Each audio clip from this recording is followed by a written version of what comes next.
Buenas noches, colegas. Vamos el día de hoy a desarrollar el tema principios del derecho procesal laboral. Antes bien, debemos de recordar este binomio central, pilar, basal en el derecho en su conjunto, ¿no? En el sistema jurídico y en particular en el derecho laboral y procesal laboral. Los principios y reglas. No pocas veces dicen que el derecho no es más que una estructura de principios y reglas. Bien, vamos a recordar eh, el concepto, los elementos que debemos de comprender para perfectamente asimilar la idea de los principios en el derecho. Los principios, como decía Robert Alexis, es un mandato de optimización. Esto es, si hay un principio de igualdad, siempre, en todo momento, al momento de aplicarlo a la realidad, al resolver un conflicto o a configurar una institución jurídica, siempre debemos de mejorar ese principio de igualdad hasta donde sea posible. De optimizarlo, de hacerlo mucho más eficaz, de expandirlo, de extenderlo, de profundizarlo. Este es el mandato de optimización que nos plantea Robert Alexis eh, como un compromiso del intérprete al momento de descifrar, de llenarle de contenido a un determinado principio. Entonces, es un mandato de optimización, permite interpretar las reglas. Las reglas siempre tenemos que interpretarlas desde los principios. Las reglas, como todos sabemos, van a establecer un mandato de deber, de actuar, de hacer, de no hacer, de dar. Entonces, la realidad evoluciona, se desarrolla, hay cambios tecnológicos, irrupciones científicas, evolución de las costumbres de la sociedad también, todo lo cual hace pues de que tengamos que interpretar las reglas desde los principios. Hay un método, eh, recuerdo que eh, hay un método de interpretación evolutiva. Interpretación evolutiva significa que debemos de considerar el supuesto de hecho y la consecuencia jurídica que para un determinado tiempo se estableció, muy bien puede modificarse en el transcurso del tiempo. Entonces, esto implica que al momento de valorar los principios que contiene una determinada regla o a partir del cual se han construido, lo hagamos en consideración del momento actual y no solamente de limitarnos a entender y comprender lo que el legislador quiso regular en su momento, pueden ser muchos años atrás, ¿no? Y que no sea en estos momentos la realidad de las cosas. Entonces, cuando vamos a aplicar los métodos de interpretación sistemática, evolutiva, histórica, psicológica, epistemológica, entre otros, gra gramatical, debemos de interpretar las reglas desde los principios. Ahora, también los principios sirven para llenar vacíos normativos. Como todos sabemos, el derecho no llega a regular la totalidad de la vida humana. No pocas veces hay espacios que no están regulados. Entonces, cuando se presenta un conflicto a ese nivel, entonces el juez no puede dejar de administrar justicia por vacío o deficiencia normativa. Tiene pues que crear derecho. Y para crear derecho, para llenar esos vacíos normativos, para llenarle de contenido, inclusive a los conceptos jurídicos indeterminados, es que los principios sirven para ello, para darle ese contenido que merece otorgarle a fin de precisar la consecuencia jurídica. Por ejemplo, ¿no? Hay un vacío normativo en una norma, ¿no? Se ha establecido el supuesto de hecho, pero no la consecuencia jurídica. La consecuencia jurídica es deficiente en su redacción, que no permite establecer con claridad cuál debe ser, cuál es el debe ser frente al es, ¿no? Y entonces, los principios ayudan a que el juez o el intérprete pueda pues llenarle de contenido y darle un significado a esa consecuencia jurídica, de manera pues que al momento de aplicar la norma sea completa, ¿no? Como todos sabemos, los tres elementos que constituyen, que comprenden o que integran una norma jurídica es pues el supuesto de hecho, el vínculo lógico jurídico y la consecuencia jurídica. Crear derechos desde la jurisprudencia, también es importante que los jueces, los intérpretes recurran a los principios para crear ese derecho que permitirá resolver un conflicto cuando se presentan lagunas normativas, inclusive hasta se habla de lagunas axiológicas, ¿no? Esto es cuando hay una determinada indefinición en la constitución política, por ejemplo, respecto a qué valor representa determinada institución que regula la constitución. Entonces, al existir este vacío, muy bien puede llenarse de contenido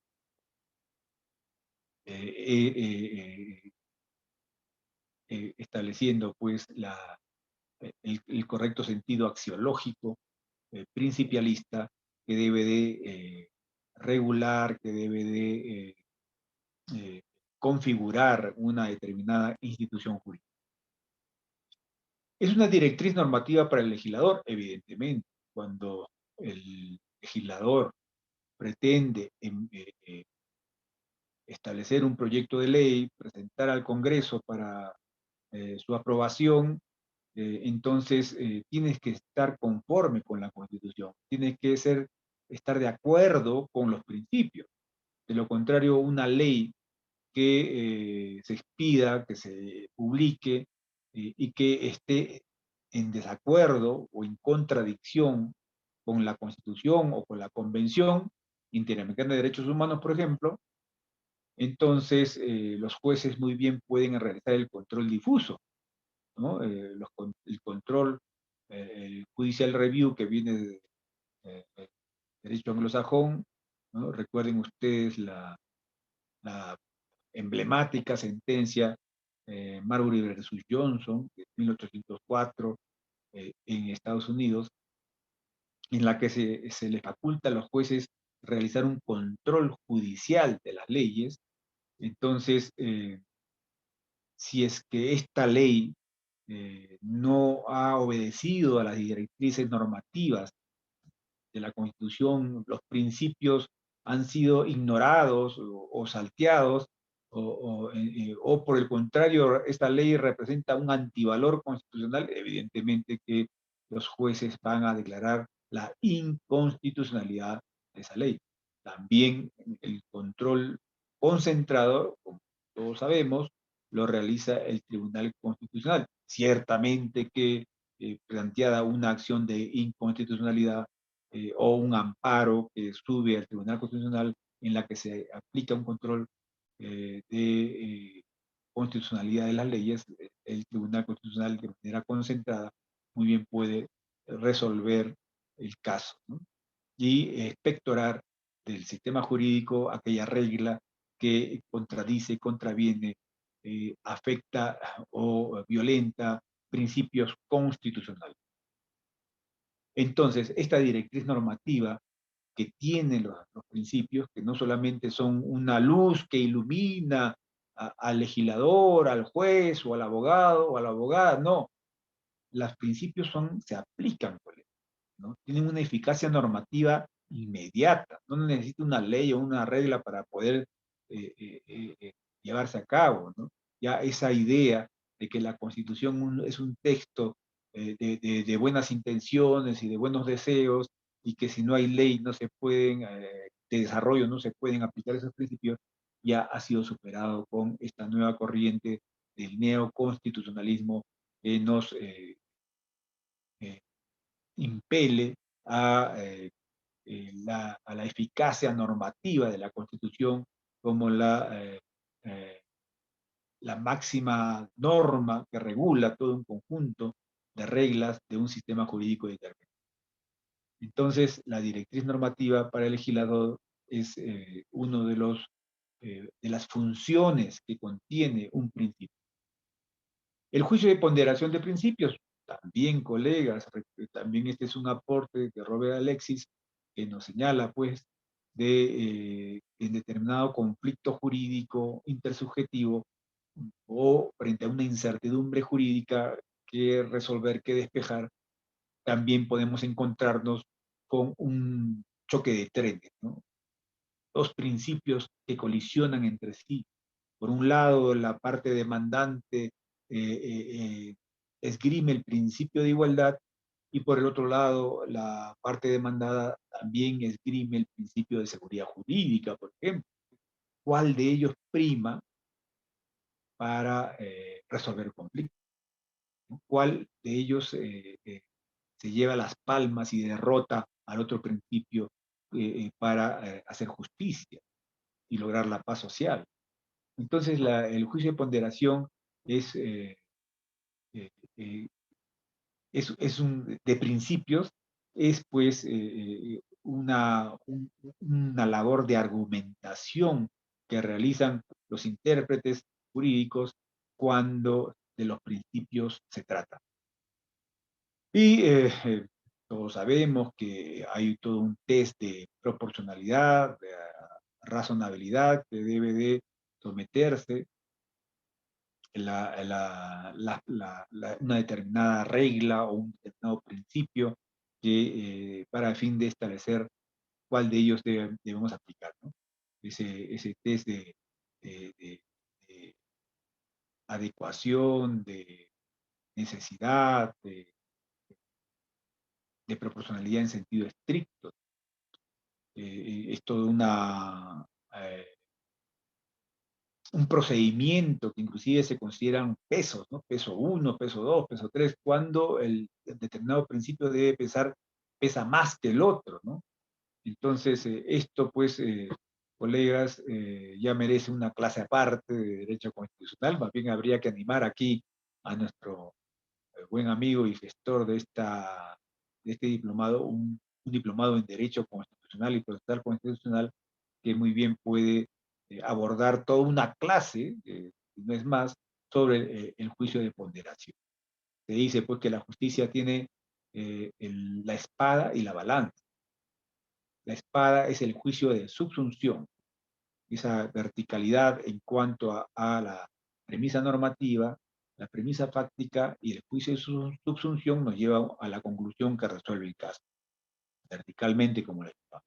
En cambio, el juicio de ponderación es la balanza, en la cual dos principios van a ser sometidos a ese test de proporcionalidad y cuál de ellos pesa más y qué debe de escoger el intérprete o el juez para resolver el caso, para llenarle de contenido algún concepto indeterminado, para establecer una situación jurídica o resolver una incertidumbre jurídica. Ahora, en cuanto a las reglas, ¿no? Las reglas son regulaciones de actos y conductas de las personas. Las reglas tienen por finalidad decirle a la persona qué es lo que debe hacer y qué es lo que no debe de hacer, qué es lo que está prohibido,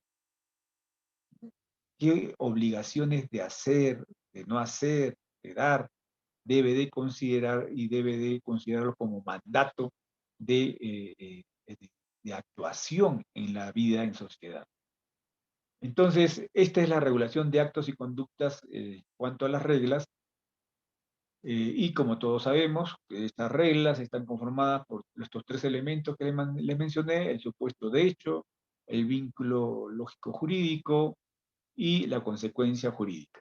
El típico ejemplo es el artículo 1969 del Código Civil, que dice, pues, el que causa un daño a otro tiene la obligación de indemnizar. Entonces, el supuesto de hecho es causar un daño. Entonces, si es que a Pedro le causa un daño a Juan, entonces se subsume ese hecho de la vida real, ¿no? Reconstruido, por supuesto, en un proceso judicial, se subsume al supuesto fáctico de la norma y, por tanto, desencadena su consecuencia jurídica. Está probado que Pedro dañó a Juan, entonces se resuelve el caso al percutar la consecuencia jurídica. Esto es, se establece, se crea, se emerge la obligación de indemnizar. Métodos clásicos de interpretación, ¿no? Esto es importante considerarlo. Para interpretar las reglas tenemos que recurrir a una interpretación literal, cuando desde la sola lectura de la regla es fácil y evidente entender y comprender el supuesto de hecho y la consecuencia jurídica. No hay más métodos que utilizar para encontrar el sentido y el alcance de la norma legal o la norma reglamentaria, ¿no? También tenemos el método histórico que nos permite, pues, reconstruir la voluntad del legislador desde eh, el, el, origen de la norma legal, cuáles son sus antecedentes normativos y cómo evolucionó esta regulación normativa en el tiempo, y una reconstrucción histórica nos permite encontrar el sentido y el alcance actual de la regla. También tenemos la interpretación sistemática, ¿no? Esto que siempre nos recomienda eh, eh, eh, el profesor Sagués cuando nos dice que no solamente debemos tener en consideración el texto de la norma, sino también el contexto de la norma. Entonces, la interpretación sistemática viene de sistema, ¿no? Como les expliqué en la primera clase, el sistema es un gran aporte de un sociólogo alemán norteamericano, Niklas Luhmann, ¿no? Que es una reconfiguración del todo y sus partes en un conjunto integrado, estructural de, de, de un todo que la denominación que se le otorga es el sistema, pero un sistema abierto a su entorno, a fin de que veamos no solamente el elemento que enfoca nuestra atención, sino también no nos perdamos en solamente ver el árbol, sino también apreciemos el bosque, el contexto, el entorno que hay en el sistema. Entonces, esa es la interpretación sistemática, ¿no? De analizar una regla, interpretar la regla desde el conjunto del sistema jurídico, de todas las otras reglas y principios involucrados en su interpretación, que tienen conexión, que refuerzan el sentido normativo y el alcance de la ley al momento de que lo analizamos y lo estudiamos y lo valoramos desde el conjunto normativo o especializado de repente de esta regla, ¿no? Si es que esta regla lo interpretamos aisladamente, entonces pierde sentido, pierde alcance, y eso hace de que cometamos ese error que se le critica a los positivistas de aplicar una regla de manera mecánica, sin la reflexión del análisis sistemático de cómo fue dado en su contexto, en su evolución normativa, en su génesis histórico, y no solamente limitarse a una aplicación fría, mecánica, eh, gramatical de la norma, que no pocas veces pues se cometen errores en cuanto a su interpretación. Ese viejo adagio romano que dice dura lex ex lex, ¿no? O sea, si la ley es terrible, el terrible tendrá que aplicarse, ¿no? Cueste lo que cueste. No es así, ¿no? Tenemos que darle un sentido interpretativo desde el conjunto normativo, desde los principios y valores de la Constitución, de la Convención, inclusive hasta nos permite reinterpretar la norma, darle un sentido adecuado a estos principios, conforme con estos principios, aunque aparentemente parezca ser reñido con la literalidad de la norma.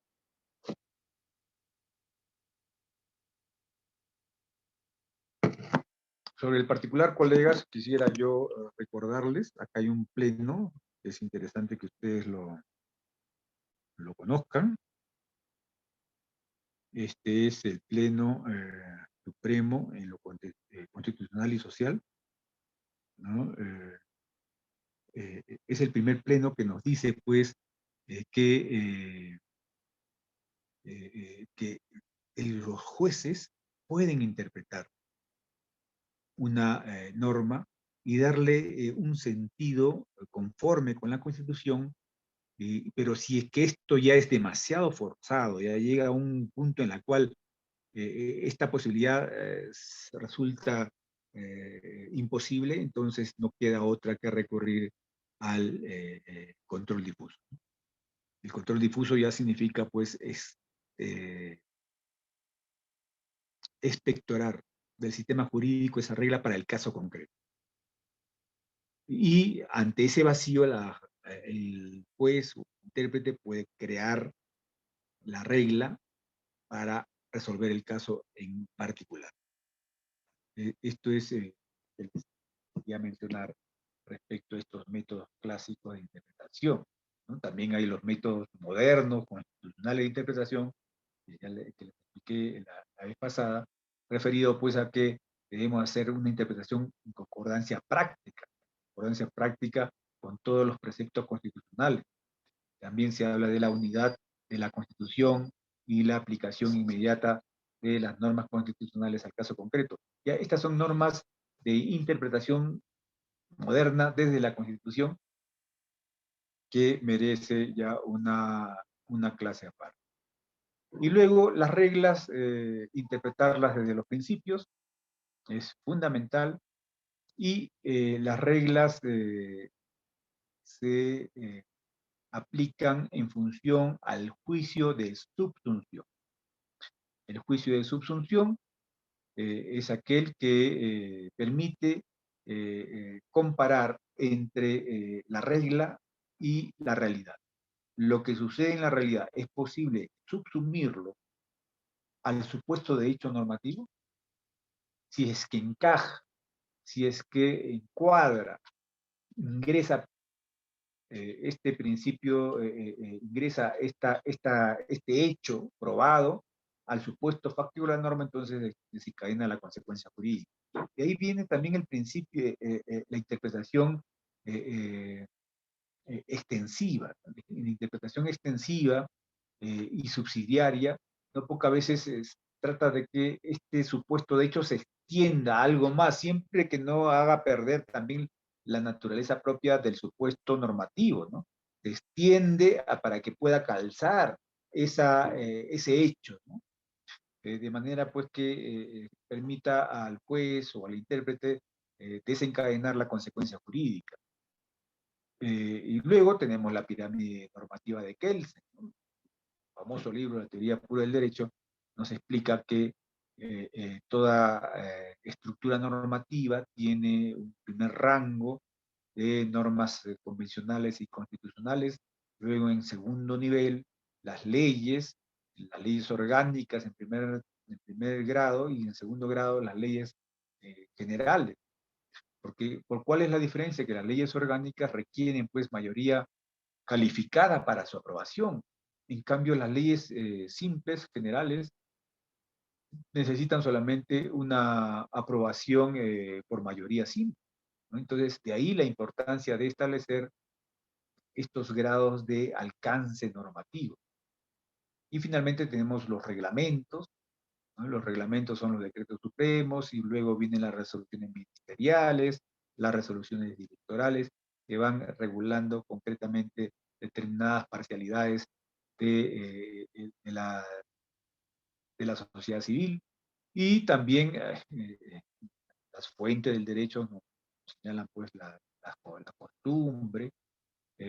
La costumbre son reglas no escritas que hacen pues que las personas se comporten de conformidad con esas reglas, lo que se llama el derecho consuetudinario, ¿no? Con estas reglas no escritas, pero que todos obedecen, ¿no? Y finalmente también se hace referencia a los convenios colectivos, a los contratos, en esta pirámide normativa que debemos de siempre tener presente al momento de interpretar las normas, porque también se da el principio de jerarquía, ¿no? Si un reglamento contradice a la ley, entonces se aplica la ley y se desplaza el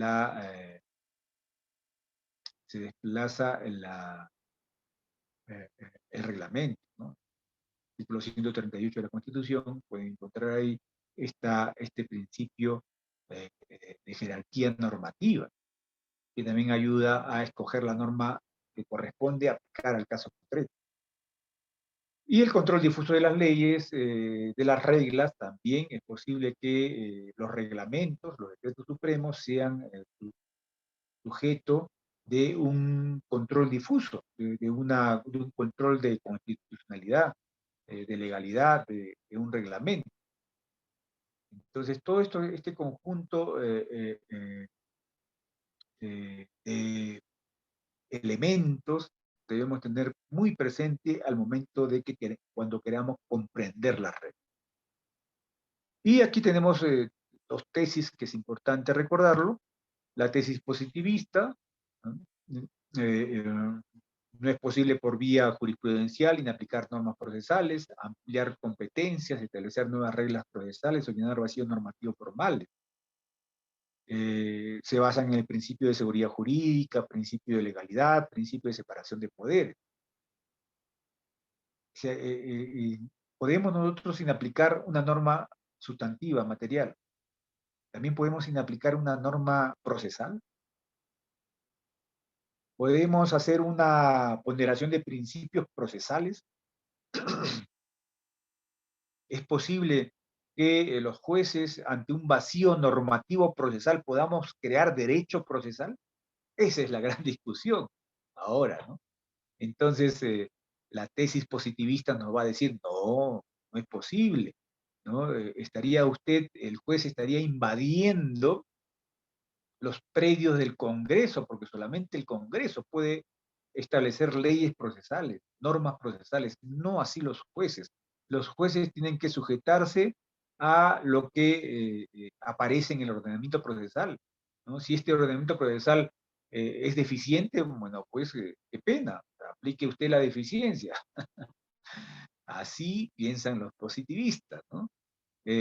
Por este principio de seguridad jurídica, que si le vamos a dar la oportunidad a los jueces de crear derecho procesal, estaríamos poniendo pues en un estado de inseguridad jurídica a los litigantes, estaríamos estableciendo reglas de juego que no han sido previstas. Inclusive hay un precepto constitucional que dice pues que los procesos se regulan por normas predeterminadas al inicio de el caso, ¿no? Entonces, eh, eh, esto es eh, lo que defienden los positivistas. Sin embargo, tenemos también la tesis constitucionalista. Nos dice que las normas procesales no están escritos en piedra. Sí es posible que los jueces puedan crear derecho procesal cuando los códigos y reglas procesales contienen vacíos o deficiencias o requieren actualizarse, o nuevos retos en la impartición de justicia y la urgencia de la medida que no permite esperar que el Congreso modernice la legislación. Entonces aquí se basan en los principios de la dignidad del ser humano, el principio de tutela jurisdiccional efectiva, la colaboración de poderes, ¿no? A ver si apagan ese micrófono, por favor.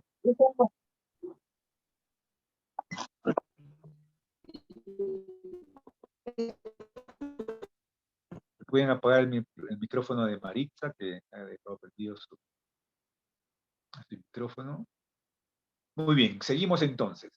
Esta es las dos tesis que están en discusión actualmente, que los jueces, inclusive vamos a demostrar cómo la Corte Suprema ha adoptado esta tesis neoconstitucionalista, ¿no? Sin embargo, hay jueces que todavía mantienen una postura positivista, pero esta es la pugna que está al frente. ¿Y qué debe hacer el abogado o la abogada que tiene que defender un caso? Evidentemente, pues que tiene que pensar en los intereses de sus patrocinados. Y si es que hay una regla procesal que le afecta, y que no se condice con los principios procesales que vamos a explicar el día de hoy, evidentemente que muy bien puede plantearle al juez que adopte una tesis neoconstitucionalista y desde la Constitución, desde los principios, resuelva el intríngulis procesal que se ha presentado. Por ejemplo, les pongo un caso, ¿no? Que en este año lo hemos visto. Se trataba de una madre que reclamaba una pensión a la Policía Nacional, no, al Ejército Peruano, perdón, porque su hijo, conscripto, había sido asesinado en Ucayali. Y el abogado que tomó el caso presentó la demanda en Ucayali. Y el juez de Ucayali le dijo, pero la señora vive en Jauja. ¿Qué hace la señora que está en Jauja litigando una pensión en Ucayali?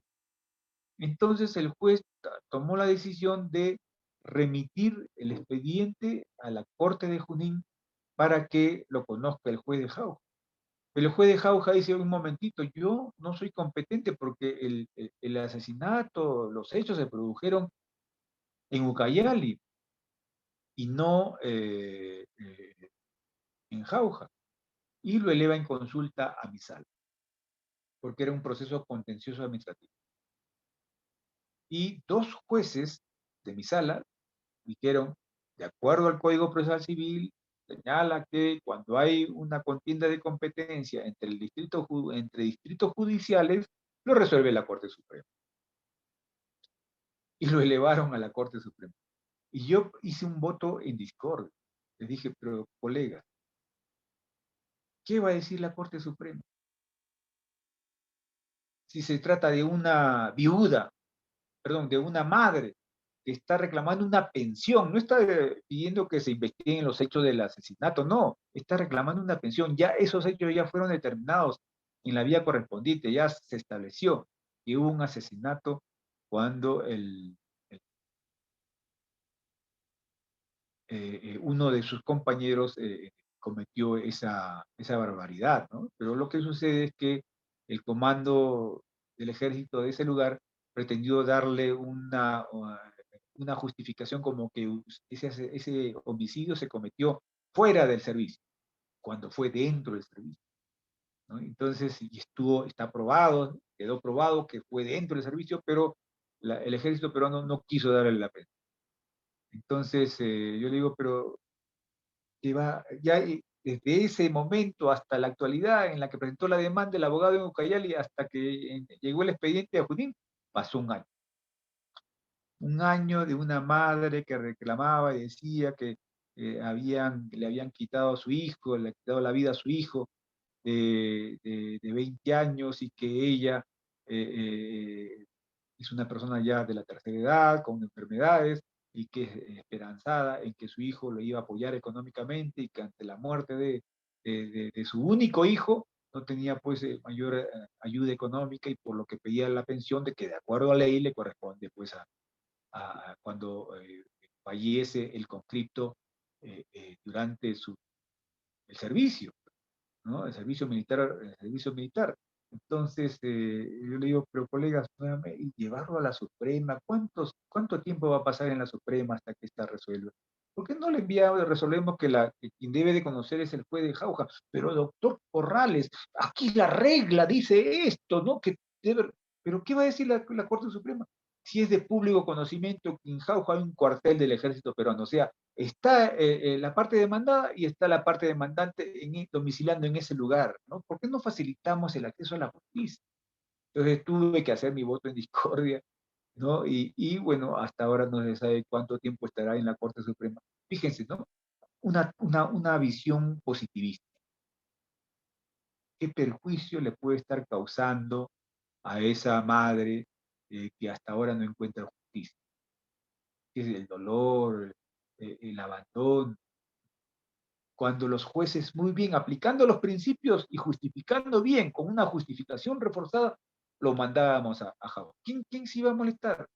¿Acaso el ejército peruano, que tiene un cuartel ahí, que muy bien puede recibir las notificaciones e informar al procurador de lo que corresponda para que ejerza la defensa? Y tal vez inclusive debe haber ahí una oficina de asesoría legal en ese cuartel, porque es un cuartel importante, el más importante en toda la región central, ¿no?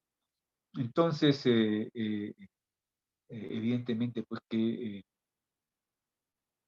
a veces, ¿no? Aplicar de manera mecánica las reglas procesales no solo se está cometiendo injusticia, ¿no?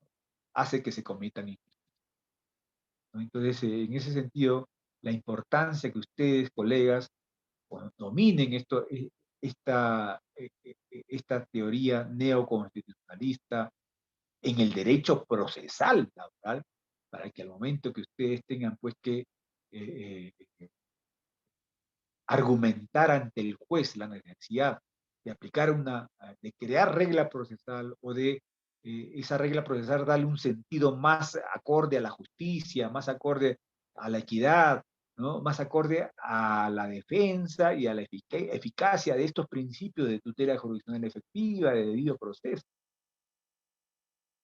Entonces, estos son pues los principios que eh, influyen en esta tesis neoconstitucionalista para que los jueces tengan argumentos para crear derecho procesal, o por lo menos para que las reglas procesales se flexibilicen, ¿no?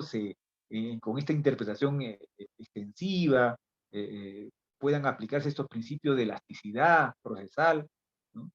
Inclusive el artículo 10, 9 del Código Procesal eh, Civil nos habla pues de que si es que el juez actuó de otro modo, no previsto en la legislación procesal, pero que resolvió el asunto, entonces se da la convalidación, ¿no? Estos principios de convalidación, de integración, de subsanación, todos ellos ayudan a que no hayan pues esas nulidades que muchas veces retardan el proceso, y la justicia que tarda no es justicia, evidentemente, pero siempre a partir de los principios de dignidad del ser humano, el principio de tutela jurisdiccional efectiva, el de colaboración de poderes. El Poder Judicial colabora con el Congreso, que está preocupado en otras cosas, que no obstante que hay un proyecto de la nueva ley procesal de trabajo para mejorarlo, para mejorar la nueva ley procesal de trabajo, hasta ahora no se atiende, está ahí durmiendo el sector de los justos. Aquí en el Poder Judicial se conformó una comisión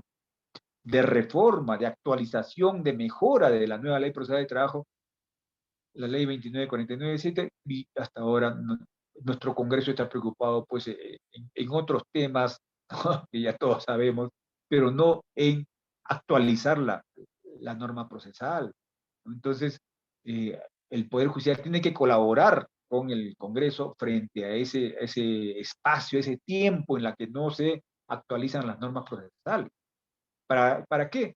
Para atender al ciudadano, para ayudar a que la justicia tenga respetabilidad ante la sociedad, para que las causas avancen, los procesos avancen con celeridad, con prontitud, y que la justicia llegue pues a los más necesitados, ¿no? A la gente que clama justicia. Entonces, si por el prurito de cuidar las normas, las formas procesales, vamos a hacer naufragar el derecho material, el derecho laboral, sobre todo, que tiene carácter alimentario, colegas, este principio tuitivo laboral que se expresa también en la protección de la parte más débil de la relación laboral en un proceso judicial. Entonces, de ahí la importancia, colegas, de conocer tesis neoconstitucionalista en el campo del derecho procesal laboral. Aquí está un ejemplo. La persona con discapacidad puede demandar en el juzgado de su domicilio. Casación laboral 4553-2011, Lima. Sumilla. El impedimento físico del trabajador permite restringir el principio de competencia por territorio, por lo que de esta forma podrá presentar su demanda en el lugar de su domicilio, ¿no? Fíjense, la Corte Suprema adopta una tesis neoconstitucional en materia procesal laboral y crea una regla distinta al Código Procesal Civil, a la nueva Ley Procesal del Trabajo. ¿Qué dice nuestro código? Se demanda en el domicilio del demandado, principio del juez natural. ¡Qué horror! ¿No? ¿Cómo es posible que se esté afectando una regla preestablecida antes del proceso? Pero, colegas, si nos ponemos a pensar, se trata de una persona que avanza en silla de ruedas, que domicilia en Pucallpa, y el domicilio de la sede de la entidad a la cual demanda está en la ciudad de Lima. Va a tener que esa persona, con silla de ruedas, tener que subir a un avión, tomar el avión hasta la ciudad de Lima y presentar su demanda, subir las escalinatas para llegar al juzgado de trabajo con silla de ruedas, colega, un discapacitado. ¿Le vas a hacer esa tortura? ¿No? Entonces, muy bien, la Corte Suprema dijo, pues no, en estos casos no podemos, pues, aplicar mecánicamente, a ojos cerrados, la regla que dice que se demanda en el lugar del domicilio del demandado. Muy bien, señor trabajador, señor impedido físico, usted puede demandar en el domicilio, en su domicilio, ¿no?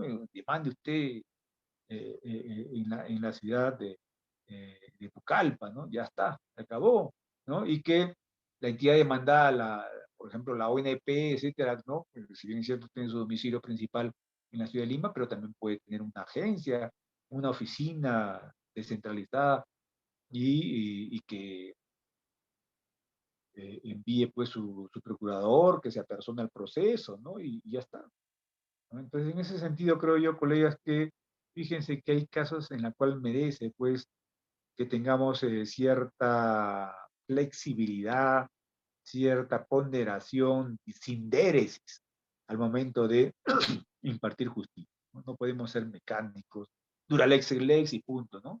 Que se muera en el camino no me importa. No es así. Pues. Se trata de la dignidad de las personas y el acceso a la justicia. Permitirles que puedan litigar en igualdad de armas, con posibilidades de hacer efectivos sus derechos procesales. Aquí tenemos también el principio, la flexibilización del principio de congruencia. Este es el tercer pleno casatorio civil. Recordarán ustedes cuando se estableció la indemnización para el cónyuge perjudicado en un proceso de separación de hechos. Cuando se estableció la separación de hechos, este tercer pleno casatorio civil le facultó a los jueces que puedan ellos de oficio, ¿no? Establecer la indemnización para el cónyuge perjudicado. Igualmente también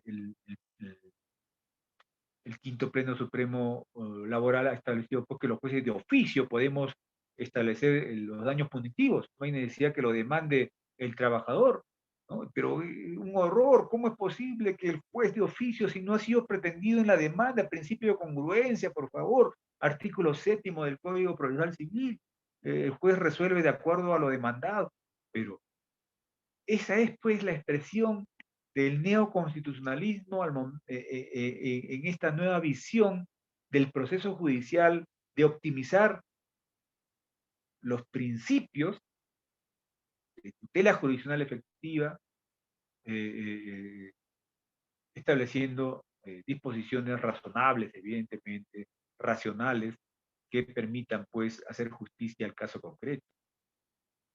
Lo que nos dice este pleno casatorio, tercer pleno casatorio civil, cabe preguntarnos si puede considerarse infracción al principio de congruencia cuando un juez de familia decide sobre pedidos o petitorios implícitos.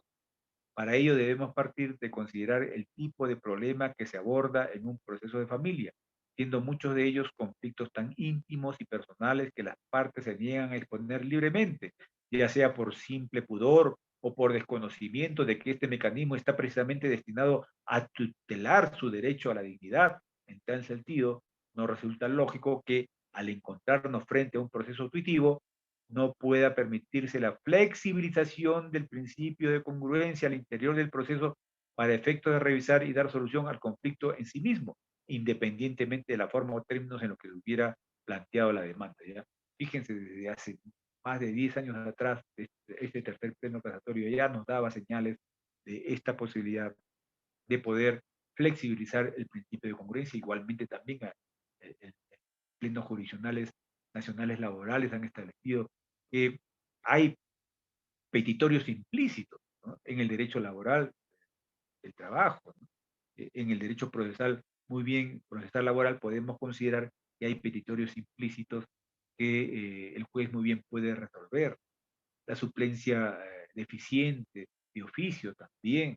Entonces, todo ello, colegas, nos ayudan a no ser tan rígidos con este principio de congruencia, ¿no? Recuerden ustedes que cuando se estableció que la pretensión de reposición en el trabajo se plantea solamente en el proceso abreviado porque, como pretensión única, pero si usted quería también plantear la desnaturalización del contrato modal, el contrato de servicio específico, por ejemplo, no lo podía proponer como pretensión. Entonces, ahí se entiende que hay un petitorio implícito.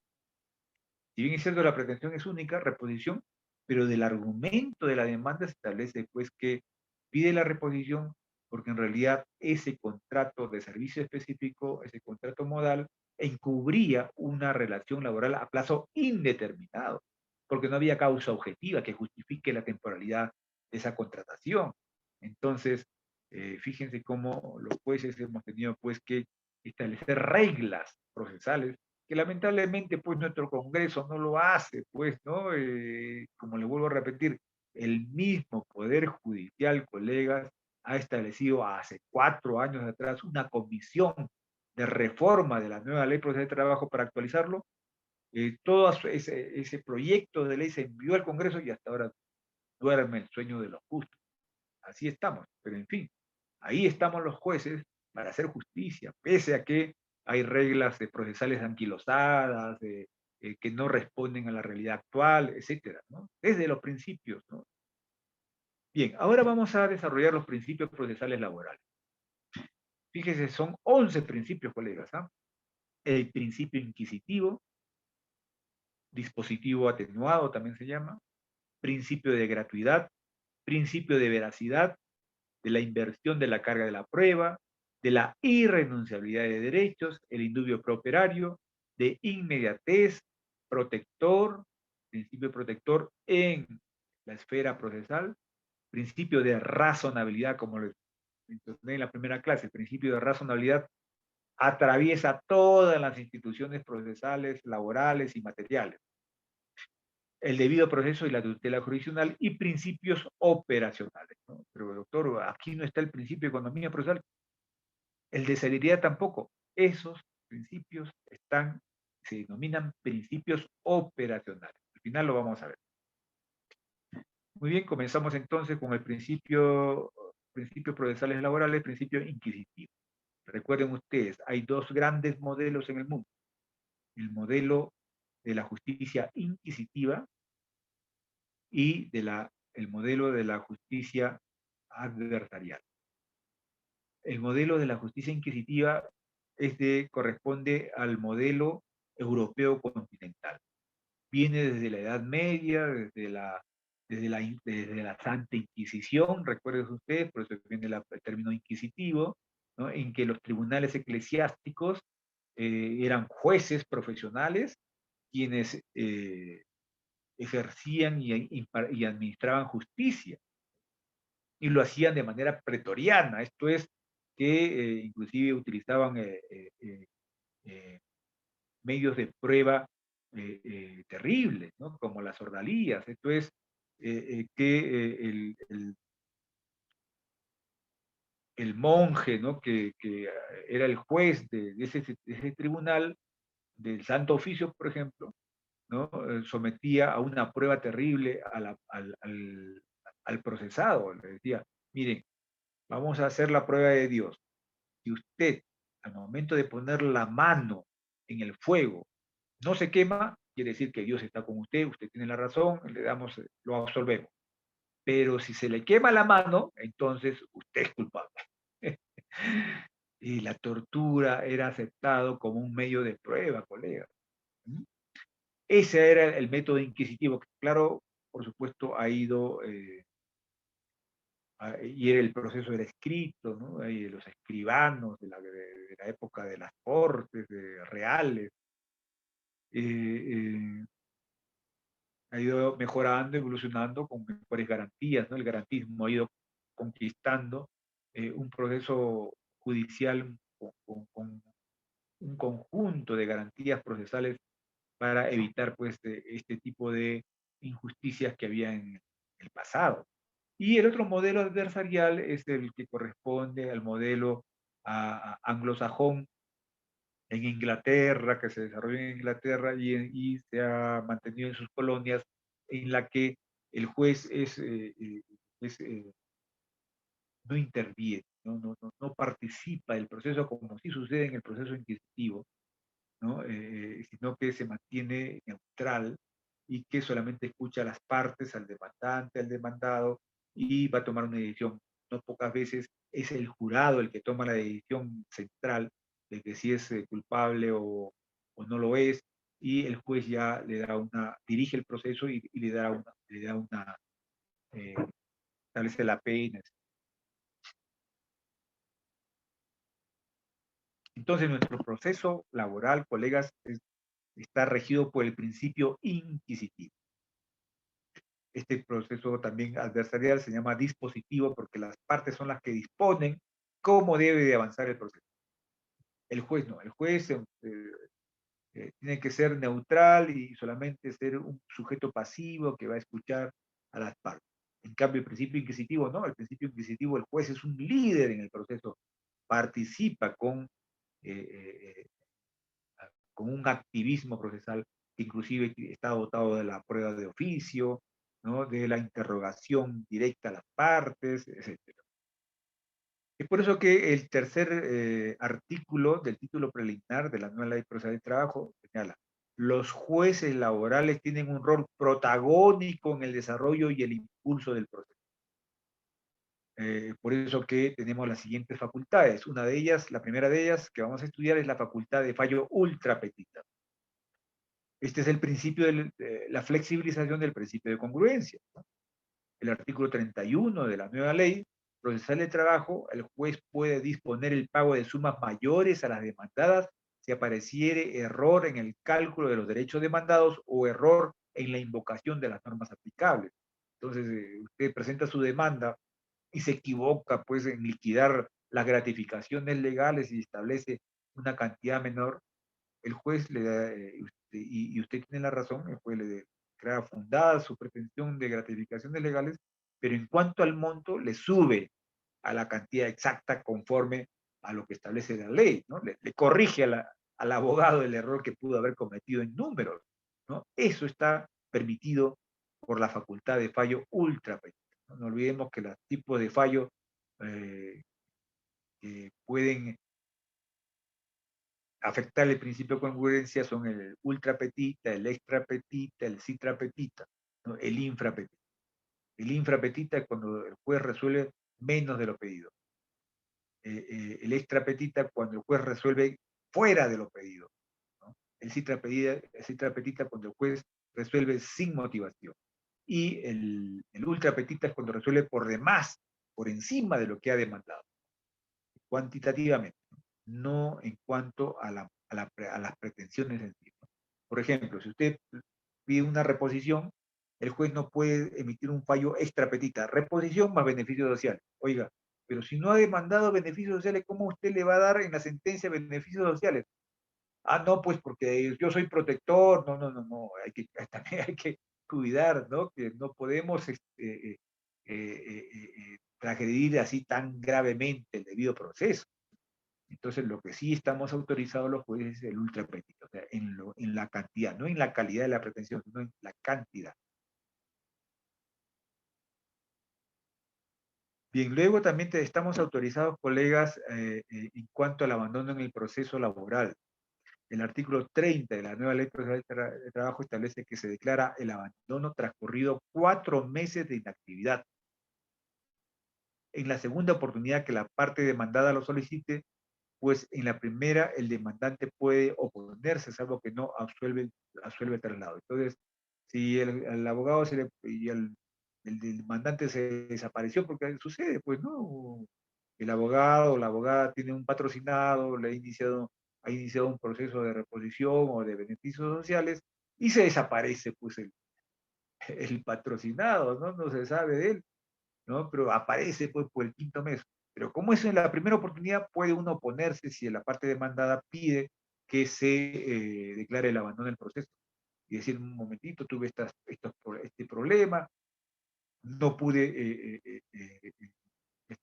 activar el proceso por este problema, pero tengo el artículo 30, me da la oportunidad que por lo menos oponerme la primera vez y eh, activar nuevamente el proceso, ¿no? Pero ya en la segunda vez ahí sí ya es posible pues de que se pueda declarar el abandono del proceso.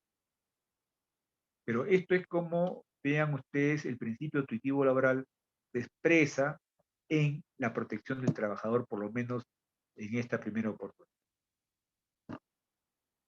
Y luego las presunciones legales derivadas de la conducta de las partes. El artículo 40 de la nueva ley procesal de trabajo permite pues que uno aprecie que la renuencia de la parte demandada que tiene la carga de la prueba, en este caso, por ejemplo, no colabora para actuar las pruebas, no ofrece las pruebas, se muestra renuente. Ese comportamiento procesal puede permitir establecer presunciones de veracidad del dicho del trabajador en contra, en perjuicio del empleador. O al revés también, cuando al trabajador le corresponde la carga de la prueba y éste se muestra renuente, también el juez puede sacar conclusiones en su contra, ¿no? Por ese comportamiento procesal de falta de colaboración, ¿no? En avanzar el proceso, en actuar pruebas, en cumplir los plazos procesales, entre otros, ¿no? O los requerimientos que ordena el juez. Luego tenemos el carácter suspensivo del recurso de casación, también es un gran avance. Recuerden ustedes que la ley anterior, la 26636, la ley procesal del trabajo anterior, ¿no? Predominantemente escrito, no establecía ese rol protagónico del juez laboral. Cuando se planteaba el recurso de casación se suspendía el proceso, no se podía ejecutar hasta que resuelva la Corte Suprema, que demoraba años. En cambio, con la nueva ley procesal de trabajo, no suspende el recurso de casación la ejecución de la sentencia de visto, de la sentencia de primera instancia, artículo 38. Y esto ayuda pues a que se avance en la tutela jurisdiccional efectiva del trabajador, logrando pues que pueda satisfacer su pretensión de manera inmediata luego de emitida la sentencia de vista. Ahora pasamos, colegas, al segundo principio de gratuidad del proceso. La ley 27327, recordarán ustedes, exoneraba de tasas judiciales del petitorio que no excedan 70 URP. Acuérdense ustedes que la una URP es el 10% de la unidad impositiva tributaria. Por ejemplo, si la unidad impositiva tributaria está en 4.400, porque no recuerdo ahora exactamente cuánto es, pero eso está en internet, ponen ustedes la OIT, valor de la OIT y aparece. Es el 10%. 4.600. A ver si pueden apagar ese micrófono, por favor. Entonces, el 10% de 4.400 es igual a 440 por 70 hasta un monto de pretensión dineraria de 30.800. Entonces, estos están exonerados de tasas judiciales, para ellos es efectivamente gratuito el proceso. O aquellos sin apreciarles en dinero.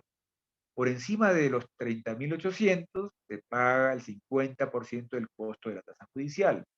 Y la tasa judicial por ofrecimiento de pruebas está en, pongámosle, 40 soles, el trabajador paga 20 soles. El numeral 3 del título preliminar de la nueva ley procesal de trabajo mantiene esta línea normativa y su artículo 14 prevé que el juez puede exonerar de costos y costas al trabajador cuya pretensión no supere de las 70 URP o tuvo motivos atendibles para litigar, salvo que demandó con temeridad y mala fe. Si la demanda es con temeridad y mala fe, evidentemente va a tener que pagar los costos y costas del proceso. Principio de veracidad. Artículo primero del título preliminar. Este principio también se conoce como principio de primacía de la realidad. Esto está en la sentencia 457 de 2006 de la Tribunal Constitucional, que establece este principio de primacía de la realidad. Esto es que lo que sucede en los hechos tiene mayor valor, mayor información fáctica para el juez de lo que aparece en los documentos. El juez no se va a guiar por lo que aparece en los documentos, sino por lo que sucedió en la práctica. Si podemos probar que en la práctica en realidad hubo una relación a plazo indeterminado, entonces estos hechos acreditados son los que se van a tomar en cuenta, y no así el contrato por temporada que no tenía causa objetiva y por tanto es un documento inválido. El Pleno Jurisdiccional Nacional Laboral 2000 nos dice: si el juez constata la existencia de una relación laboral a pesar de la celebración de un contrato de servicio civil, un contrato de locación de servicios o mercantil, deberá preferir la aplicación de los principios de la primacía de la realidad y de irrenunciabilidad sobre la buena fe contractual que preconiza el Código Civil para reconocer los derechos laborales que corresponden. Fíjense ustedes que este principio de primacía de la realidad, de irrenunciabilidad de derechos, fíjese, viene hace más de 20 años, ¿no? Ya venimos aplicando. Y también el juez, para descubrir y reconstruir la realidad que sucedió, también está apertrechado de la actuación de prueba de oficio, artículo 22. Y para ello les recomiendo leer el 10º Pleno Casatorio Civil, que desarrolla muy bien, magistralmente, cómo debemos de actuar la prueba de oficio. La prueba de oficio no puede ser, pues, miren, aquí están todas las reglas, les voy a mostrar un alrededor de como de 14 reglas que establece este 10º Pleno Supremo Civil, de cómo debemos, el juez fijará los puntos controvertidos con predicción, el juez deberá cumplir de manera obligatoria con los siguientes límites, establece los límites, ¿no? Excepcionalidad, pertenencia, fuente de prueba, motivación, contradictorio. eh, Cuarta regla, la quinta regla, todas estas reglas que están acá, que los he desarrollado y que nuestro eh, colega Henry les va a enviar, ¿no? También lo pueden encontrar en Google rápidamente y leerlo, es muy interesante. En suma, colegas, se refiere que el juez, al momento de ordenar la prueba de oficio, tiene que motivar y dar razones por la cual adopta esta decisión y cuál va a ser la finalidad de la prueba de oficio. Y luego de ordenar la actuación de la prueba de oficio, debe darle un plazo para que se defienda la parte que puede sentirse afectada por esa prueba de oficio. Un derecho de defensa, ¿no? Puede objetar, puede impugnar, decir, oiga, ¿sabe qué? esa prueba de oficio es falsa, ¿no? Aquí están las otras pruebas que acreditan que no es verdad. Claro que sí, evidentemente que la prueba de oficio es impugnable, no se puede apelar, ¿no? Pero es importante, colegas, que los jueces le den un plazo para que ejerza el derecho de defensa a la parte contraria que se ve afectada con esa prueba de oficio. Y luego ya el juez valorará pues esa prueba de oficio y los argumentos de defensa y para valorar esa prueba conforme a derecho. El Pleno Jurisdiccional Nacional Laboral del 2018 nos dice lo siguiente. Subtema 2. Actuación de la prueba de oficio en segunda instancia. El Pleno acordó por mayoría. Si es una herramienta, sí es posible la actuación de la prueba de oficio en segunda instancia, porque es una herramienta útil para plasmar los principios de economía procesal, celeridad y veracidad, pues tanto el reenvío como la demora en la resolución de los procesos laborales desnaturaliza el espíritu del nuevo sistema procesal laboral que debe ser dinámico. La actuación de la prueba de oficio en segunda instancia procede en todo caso, incluso tratándose de prueba extemporánea, colegas, ¿no? ¿Cuántas veces nos presentan en el recurso de apelación las pruebas extemporáneas y nos dice el abogado o la abogada, señores del colegiado, si bien es cierto, mi prueba es extemporánea, pero les pido por favor que lo consideren como prueba de oficio porque esta prueba es fundamental y es clave en la resolución del presente caso y el colegiado evidentemente lo va a adoptar pues, ¿no? Como prueba de oficio. Luego tenemos el pleno, el subtema 3, ¿cuál es el procedimiento para la actuación de los medios probatorios en segunda instancia? La decisión que dispone la actuación de prueba de oficio en segunda instancia puede ser dictada inclusive fuera de la audiencia de vista de la causa. Si bien, de acuerdo al caso, debe convocarse a las partes procesales a audiencia especial para la actuación de la prueba de oficio ordenada. ¿Cuántas veces, colegas, ya se escucharon los informes orales y el expediente queda para resolver? ¿Nos ponemos a estudiar el expediente, colegas? Porque es un caso complejo, porque lo ideal es emitir la decisión en la audiencia de vista, que es la regla, y excepcionalmente, pues a veces el caso complejo nos podemos estudiar después de la audiencia de los informes orales y nos damos cuenta, oiga, acá falta una prueba de oficio. Este pleno nos permite actuar una prueba de oficio después de la audiencia de vista. Fíjense cómo esta teoría, esta corriente neoconstitucional desde los principios de la tutela jurisdiccional efectiva nos permite establecer una regla que no está previsto ni en la nueva ley procesal de trabajo ni en el Código Procesal Civil, actuar prueba de oficio después de la audiencia de vista. Ahora pasamos al principio de inversión de la carga de la prueba, artículo 23 de la nueva ley. La presunción de laboralidad está previsto en el artículo 23.2, que permite invertir la carga de la prueba. Basta que yo, trabajador, acredite que presté el servicio personal al empleador, nada más.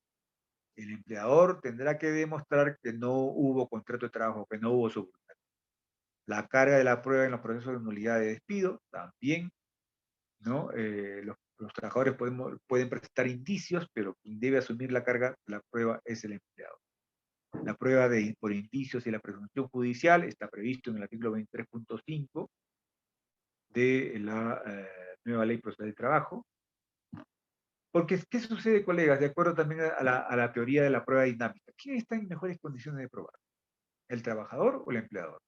¿Dónde están todas las pruebas, los documentos? ¿Dónde están archivados? En el centro de trabajo, pues, colegas. Si en el centro de trabajo están los medios probatorios, pues entonces la carga de la prueba le corresponde pues al empleador, ¿no? Entonces, pues, recuerdo que acá había un juez que equivocaba y decía, no, acá dice que el trabajador tiene que probar el convenio colectivo, pero vas a pedirle el convenio colectivo al trabajador que acaso tiene, a veces va al sindicato ni le dan, pero todos los convenios colectivos están archivados pues en la empresa, pues la empresa tiene que exhibirlos, ¿no? Porque esos son los que fundamentan su planilla. Y que también que cuando va el inspector de trabajo tiene que tenerlos a la mano para justificar pues lo que otorga en planilla. Principio de renunciabilidad de derechos, el artículo 26.1 de la Constitución, el artículo 30 de la nueva ley procesal de trabajo, en el test de disponibilidad de derechos establece, el acuerdo debe versar sobre derechos nacidos de una norma dispositiva, debiendo el juez verificar que no afecte derechos indisponibles, ¿no? Por ejemplo, no pueden pues pactarse por debajo de lo que establece la ley en cuanto al monto de la remuneración mínima vital, no puedes pactar una cantidad menor, por ejemplo, ¿no? Hay pisos legales que no puedes tú descender al sótano, ¿no? No se puede bajar al sótano porque la ley establece un piso. De ahí puedes tú hacia arriba mejorar las cosas, ¿no? Por convenio colectivo, por acuerdo de parte, pero no puedes afectar esto. Debe ser adoptado por el titular del derecho, o sea, debe estar presente el trabajador, debe haber participado el abogado del prestador de servicios del demandante, ¿no? Debe estar asesorado por un abogado para suscribir esa acta y se somete a este test de disponibilidad de derecho, este requisito. Principio del indubio prooperario, solo para aplicar el sentido interpretativo más favorable al trabajador de una norma, no aplica para valorar pruebas o ante la falta de pruebas. El indubio prooperario, pues, alguna vez un abogado algo despistado dijo al colegiado, pero la duda favorece al trabajador. Si bien es cierto, señores jueces, yo no he podido probar que se produjo el despido, pero la duda, hay una duda, favorece al trabajador. No, colega. Este principio no se aplica para acreditar un hecho. El indubio prooperario se aplica para interpretar el sentido de una norma legal, ¿no? O de dos normas legales procesales, cuál es la que más favorece al trabajador, pero no se puede, colegas, aplicar para materia probatoria. Principio de inmediatez, ¿no? Aplica al empleador como al trabajador, para el empleador en cuanto al momento de sancionar al trabajador, para el trabajador en cuanto al momento de denunciar hechos que configuran despido nulo o acto de hostilidad. Importante, también aquí hay la sentencia del Tribunal Constitucional, esta casación también, la recomendación 166 de la OIT sobre el plazo razonable, es importante conocer. Principio de inmediatez, reaccionar inmediatamente, salvo causas objetivas que justifiquen la demora. Principio protector, artículo 23 de la Constitución, en el artículo tercero del título preliminar, nos dice: en todo proceso laboral, los jueces deben evitar que la desigualdad entre las partes afecte el desarrollo o resultado del proceso, para cuyo efecto procuran alcanzar la igualdad real entre las partes. En particular, acentúan estos deberes frente a la madre gestante, al menor de edad y a la persona con discapacidad. Artículo 23 de la Constitución, la superprotección constitucional para estas poblaciones de trabajadores vulnerables. Entonces, los jueces y las juezas que dirigimos un proceso laboral, sea en primera, en segunda instancia, inclusive en sede casatoria, debemos cuidar que esa desigualdad de origen que tiene el trabajador y el empleador se compense con estas presunciones, con esta inversión de la carga de la prueba, con estas facultades que nos da la ley a los jueces, la ley procesal a los jueces para poder acreditar los hechos, etc. Entonces tenemos que los jueces laborales proteger, ¿no? En la debida igualdad de las partes en el proceso. Y que lo que también se llama la desigualdad compensatoria, ¿no? A veces le damos la norma procesal y los jueces en ese activismo procesal le puede reforzar al trabajador determinadas prerrogativas procesales para compensar la debilidad que tiene en su defensa con relación a la parte fuerte de la relación laboral del empresario, ¿no? ¿Cuántas veces vemos, pues, que el abogado del empresario, pues, es un gran laboralista, ¿no? Que viene de un estudio jurídico renombrado y frente a un trabajador, pues, que presenta de repente un abogado que no se le conoce en los estrados judiciales, pero hace todos los esfuerzos para defender al trabajador. Entonces los jueces tenemos pues que comprender esa desigualdad, no solamente en las posibilidades de defensa, en el proceso, ¿no? Sino también en las posibilidades después de materializar los derechos que cada parte esgrime, ¿no? Y de ahí que la importancia que los jueces y juezas estemos siempre muy atentos, muy activos, ¿no? Y por eso que la nueva ley procesal de trabajo es muy sabia, nos da la facultad de preguntar en cualquier momento a las partes, ¿no? Los jueces tienen que estar muy atentos, pero señor empresario o señor abogado de la empresa, dígame por qué se ha sucedido esto, esto, esto. Señor trabajador, ¿por qué actuó de esta manera? ¿Por qué no hizo esto? Etcétera. Entonces, vamos con esas preguntas logrando información, logrando datos. Lo que nosotros los jueces necesitamos son datos, información, reconstruir los hechos y que no nos engañen, que no nos mientan, lograr encontrar la verdad en el proceso, para sobre esa base establecer y fijar los hechos. Ese es el juicio probatorio que vamos a ver en una clase próxima. Establecer los hechos. Una vez que están los hechos probados, ¿no? Y para eso también nos ayudan no solamente los medios probatorios, sino también los sucedáneos de los medios probatorios, los indicios, las presunciones legales, judiciales, pro omnia, ¿no?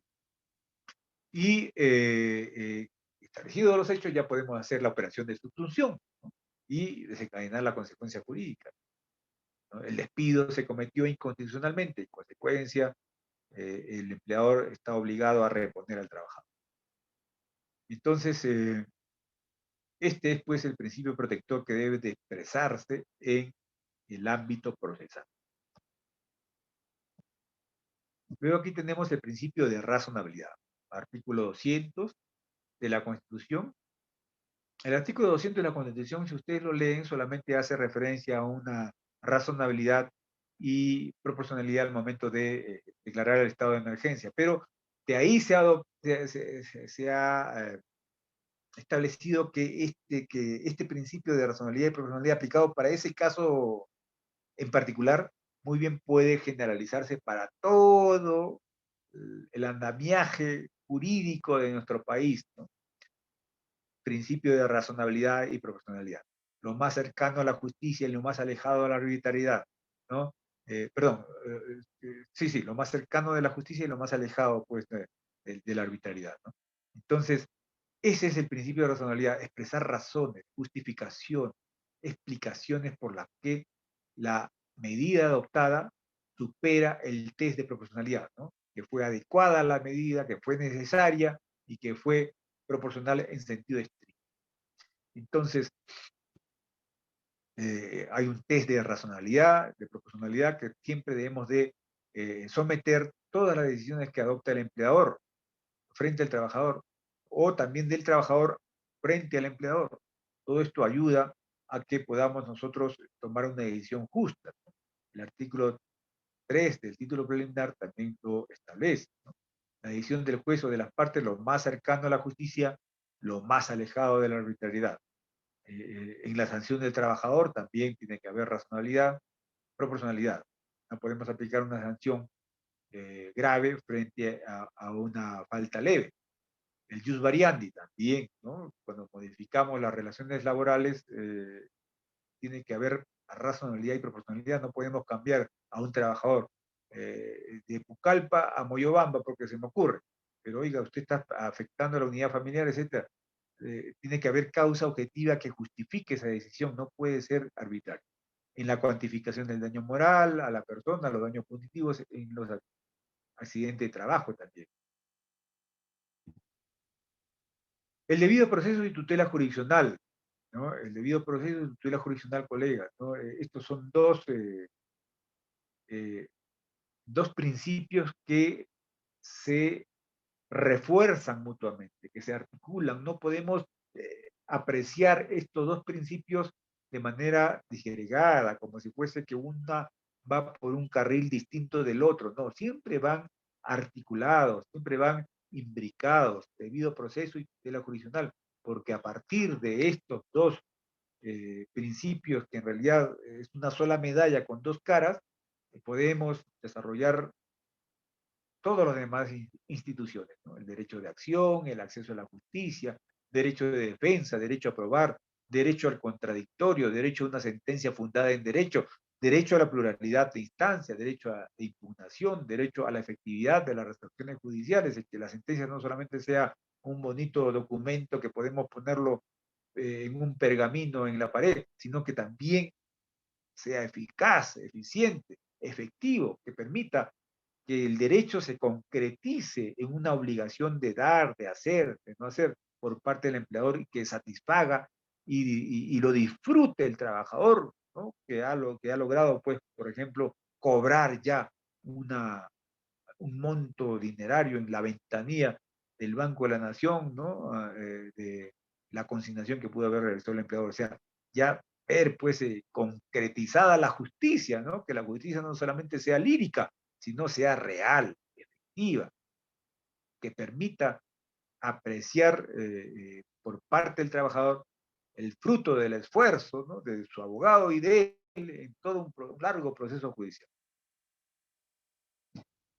Y finalmente tenemos los principios operacionales. Están en el artículo, consagrados en el artículo 1 y 3 del título preliminar de la nueva ley procesal del trabajo.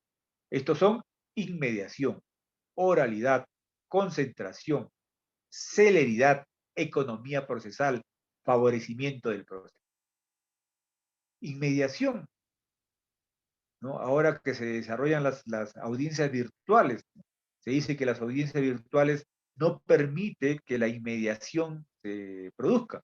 Claro, evidentemente, pues no hay mejor que las audiencias presenciales en la cual el juez aprecia el comportamiento de las partes, con un ojo está mirando la declaración del demandante, pero con el otro está viendo cómo reacciona, qué rostro pone el demandado. Entonces, todo eso ayuda a que nosotros podamos apreciar el comportamiento de las partes en la audiencia,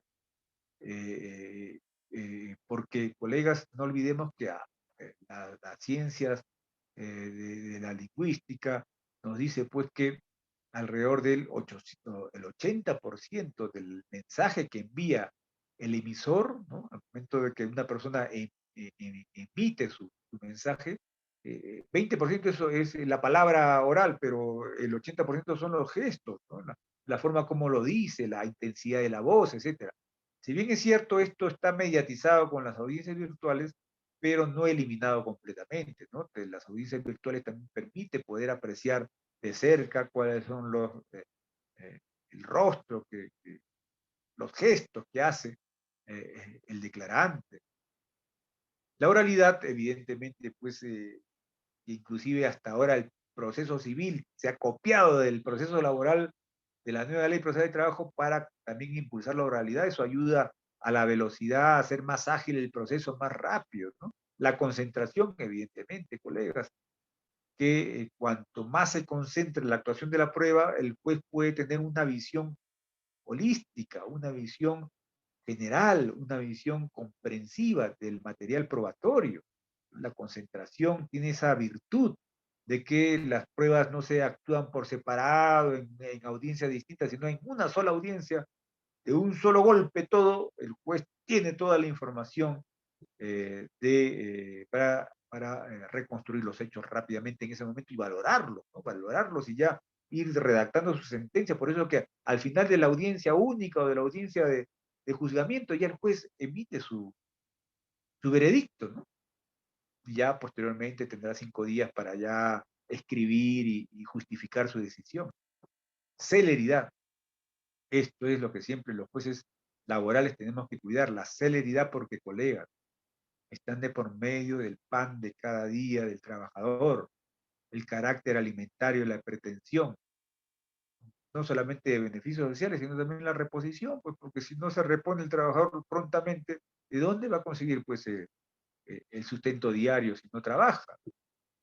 Economía procesal, evitemos, pues, colegas, que el expediente tenga que ir a la Lima, a la Corte Suprema, como les puse en ese ejemplo, ¿no? Pues, se trata de una pobre mujer que a la justa está sobreviviendo, lo mataron a su hijo y encima hay que ir a consultarle a los jueces supremos que están pues atareados en tantas cosas ahí, ¿no? Lleno de procesos, ¿no? Está colapsada la Corte Suprema con este sistema de casación que tenemos, ¿no? Que se ha convertido en tercera instancia no pocas veces. Entonces, tenemos pues que cuidar la economía, no solamente del Estado, porque cada proceso cuesta, ¿no? Cada dilación procesal tiene un precio para el ciudadano, para el presupuesto nacional, sino también para el demandante, para el demandado, para el abogado, para el abogado, ¿no? Entonces, Cuidemos pues eso. Y el favorecimiento del proceso. Siempre cuando hay una duda en cuanto a que si la demanda es procedente o improcedente, se favorece la continuidad del proceso, ¿no? Se admite la demanda. Y esto creo yo que es importante. En cuanto a la oralidad, cabe destacar el artículo 12 de la nueva ley procesal de trabajo, les recomiendo que lo lean. Las exposiciones orales de las partes y sus abogados prevalecen sobre las escritas, sobre la base de las cuales el juez dirige las actuaciones procesales y pronuncia sentencia. Ahora, no olvidemos que hay determinados eh, actos procesales que tienen que ser necesariamente escritos, colegas. Por más que usted oralice, no puede salirse de lo que dijo por escrito. Esto es el caso del recurso de apelación. Usted prepara su recurso de apelación por escrito y se corre traslado de ese recurso de apelación a la otra parte. Y la otra parte se defiende en función de ese recurso de apelación, inclusive hasta se puede adherir a la apelación en función de ese recurso de apelación, escrito. Pero si usted en el informe oral va a variar la teoría del caso, ¿no? Entonces, y no se ciña lo que ha establecido en su recurso de apelación, no puede usted aplicar pues este artículo 12, ¿no? Que lo que dije en el informe oral prevalece sobre lo que dije en el recurso de apelación, no. Hay aspectos, colegas, que no podemos aplicar esto, pero sí en el juicio, en la audiencia de juzgamiento, podemos nosotros inclusive mejorar los argumentos de nuestra demanda, ¿no? No variar la pretensión, pero sí por lo menos mejorar, ¿no? Precisar, ¿no? Y todo esto tiene un valor porque se le otorga a la otra parte que se defienda en ese momento de este argumento que precisa, que mejora la fundamentación jurídica o fáctica de la demanda. Entonces ya el juez inmediatamente toma nota, ¿no? Y aplica este principio de oralidad. Muy bien, colegas, eso ha sido todo por hoy. Espero pues que les haya servido esta exposición. Me someto a sus preguntas si las hay. Muchas gracias. Doctor, buenas noches. Buenas noches. Mi nombre es Ruth Rodríguez. Quisiera hacerle dos preguntas breves, doctor. La Claro. primera, espero no haberle entendido mal, pero lo que tengo entendido es que la demanda de reposición se resuelve en audiencia única y las demandas de designación de contrato, beneficio laboral, generalmente, por lo general es un proceso ordinario laboral, por lo que se resuelve con una audiencia de conciliación y juzgamiento. En ese entender, si la parte demandante presenta su demanda bueno, indicando reposición, entonces el juez no podría, lo que podría hacer es de repente correr traslado a la parte demandante, indicar que nuevamente, ¿no? O nuevamente que nuevamente haga su demanda, de repente pidiendo la detención del contrato y que cambie la vía, porque no podría resolver, porque son dos audiencias dos diferentes, porque solamente, exclusivamente para reposición es una audiencia única, para lo demás son dos tipos de audiencia. ¿Cómo sería en ese caso? Esa sería la primera pregunta. La segunda pregunta, doctor, es en el caso de las pruebas de oficio, ¿no? A veces es poco, conforme al artículo 22 de la nueva ley, pues a veces en la que indica que el juez de oficio puede admitir pruebas extemporáneas. Sin embargo, le planteo un caso en el que la demandante ha presentado el caso de hostilidad y a su vez también beneficios, pero no se le ha dado lo que es infundada en lo que es la hostilidad, pero sin embargo se le ha dado el pago de beneficios. Entonces, en la parte de la apelación, lo que hace la parte demandada presenta medios extemporáneos, ¿no? Con respecto al pago de CTS. En ese caso, ¿se debería admitir esas tres porque son extemporáneas o de pleno se debería declarar improcedente porque podía hacerlo en la contestación, pero lo está presentando en el recurso impugnatorio de apelación? Esas serían las dos preguntas, doctor. Bien, con relación a la primera pregunta, como ya vamos en la próxima clase, vamos a estudiar los procesos laborales, ¿no? Todos los procesos laborales que regula la nueva ley procesal del trabajo, ¿no? Ahí vamos a explicar con mayor detalle lo que me pregunta, pero voy avanzando, ¿no? Tenemos dos procesos principales, ¿no? El proceso abreviado laboral y el proceso pues ordinario, ¿no?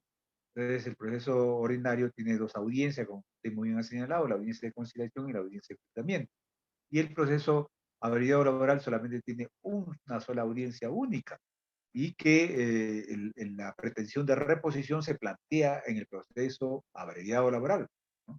Pero si es que hay pretensiones implícitas que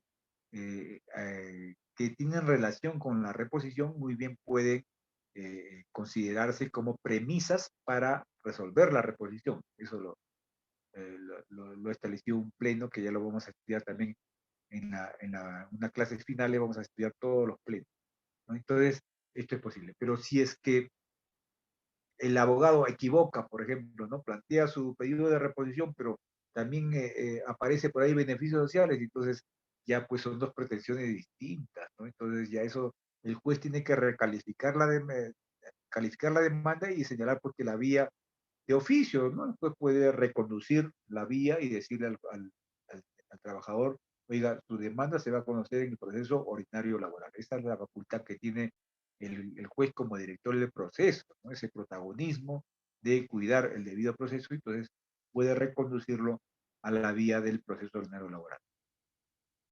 En cuanto a la segunda pregunta, las pruebas extemporáneas, como todos sabemos perfectamente, pueden ser declaradas procedentes cuando han sido eh, eh, producidas con posterioridad a la interposición de la demanda, ¿no? Pero si han sido producidas con anterioridad a la interposición de la demanda, ya son improcedentes, pues ha debido de presentarlo con la demanda.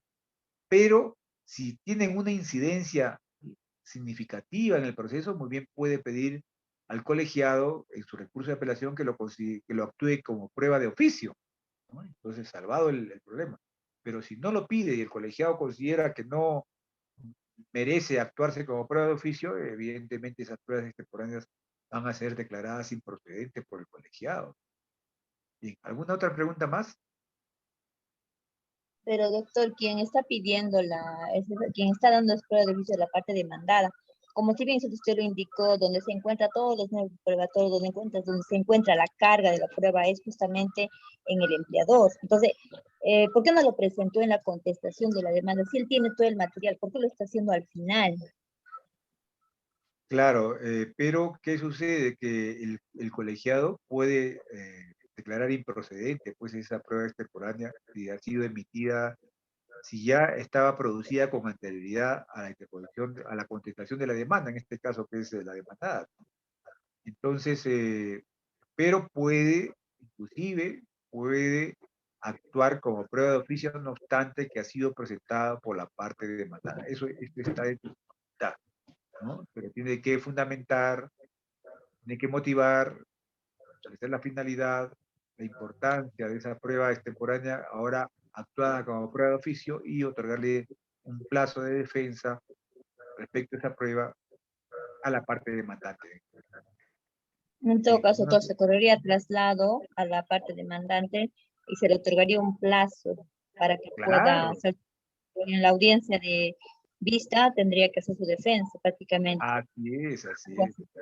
Ujú. Y si Gracias, doctor. si es actuada prueba de oficio después de la audiencia, tiene que darle un plazo para que se defienda por escrito. 3 días, no es lo que nosotros otorgamos. Y luego ahí recién reingresa el expediente para emitir la sentencia de vista. Bien, ¿alguna pregunta más? Aló, aló, doctor, buenas noches. Buenas noches. ¿Cómo está? Bueno, doctor, tenía una interrogante o que me aclare en ese tema. Por ejemplo, cuando uno hace una demanda de reposición, y también cuando te declaran fundada la reposición, también lo desnaturalizan el contrato y ya pues pasa ese trabajador a un plazo indeterminado, ¿no? O sea, un plazo fijo. Pero lo que siempre tenía ese interrogante, ¿cómo opera eso? O sea, ¿por qué lo declara así el juez, no? O también, claro, en la demanda también está fundada, pero, o sea, está planteada así, pero lo que es el tema es, o sea, ¿cuáles son los principios o cuáles son la lógica que utiliza el juez para poder declarar fundada esa pretensión. Ya mire, sobre eso hay un pleno jurisdiccional nacional laboral que expresamente lo establece, ¿no? Eso lo vamos a estudiar en las próximas clases, en sus siguientes clases, pero que el argumento central, colega, es el siguiente. Inclusive hay casaciones que ya establecieron esto, ¿no? Entonces, como se estableció que el pedido de reposición se plantea como pretensión única, entonces ya usted no puede acumular otras pretensiones, pues, ¿no? Salvo que usted lo quiera, pida diríamos, otras pretensiones en un proceso ordinario laboral, ¿no? Pero si usted quiere celeridad, porque usted sabe que la reposición es urgente, ¿no?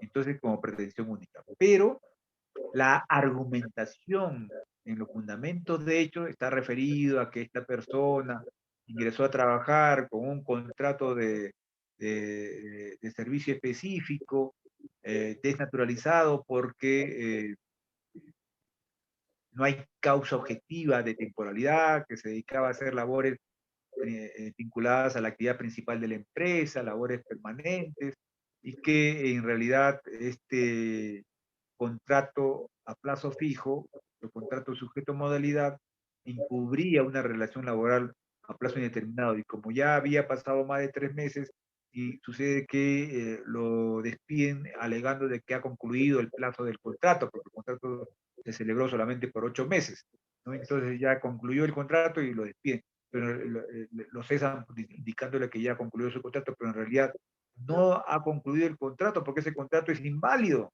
Lo que ha habido es una relación laboral a plazo indeterminado y por tanto pide la reposición en el empleo. Acredita con la denuncia policial o la inspectora de trabajo, etc.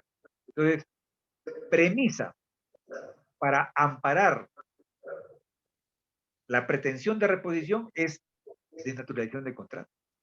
Esa desnaturalización del contrato vendría a ser una pretensión implícita que el juez tiene que tomar una decisión al respecto para que va a ser una premisa para poder amparar la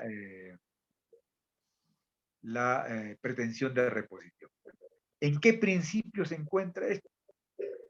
Economía procesal, ¿no? Y también una expresión de la tutela jurisdiccional y del principio protector en el ámbito procesal. Entonces, de esa manera se salva cualquier dilación o cuestionamiento del debido proceso respecto a este tipo de pretensión. Entonces, eso es lo que ha encontrado como solución la Corte Suprema en casaciones ya uniformes y también los jueces superiores cuando establecieron un pleno jurisdiccional nacional laboral que es posible que el juez se pronuncie en la fundamentación de la sentencia respecto a la desnaturalización del contrato y no obstante que la demanda contiene una pretensión única de reposición, ¿no? Esa es la explicación que le puedo dar. Vamos a estudiarlo con más detenimiento al momento que vamos a estudiar los plenos jurisdiccionales más en las últimas clases. ¿Alguna otra pregunta más? Doctor, me queda una duda. En el caso de las pruebas, cuando de repente que no suele ser muy usual cuando presentan después de la audiencia, esas pruebas, como ya es después, cuando se ha actuado en audiencia, si los llegara a presentar, ya sea la parte demandante o demandado, ¿estas pruebas lo resuelve el juez o también le tiene que correr traslado también a la otra parte y según a eso resolver en sentencia? Y de ahí la importancia de estudiar el 10º Pleno Supremo Civil la jurisprudencia al respecto, y este Pleno Jurisdiccional Nacional Laboral del año 2018 que les he expuesto, es que hay que otorgar un plazo para que se defienda, ¿no? Eso es importante. Recuerden, colegas, que el derecho a la defensa es un derecho sagrado en el proceso. Si se violenta el derecho a la defensa, el acto procesal es nulo. Ahí sí no hay forma de cómo convalidar. Entonces, de ahí la importancia de que cuando se actúen pruebas con posterioridad a las audiencias, se corra traslado mínimo 3 días a la parte contraria para que se defienda respecto a esa prueba actuada de oficio. ¿Alguna otra pregunta más?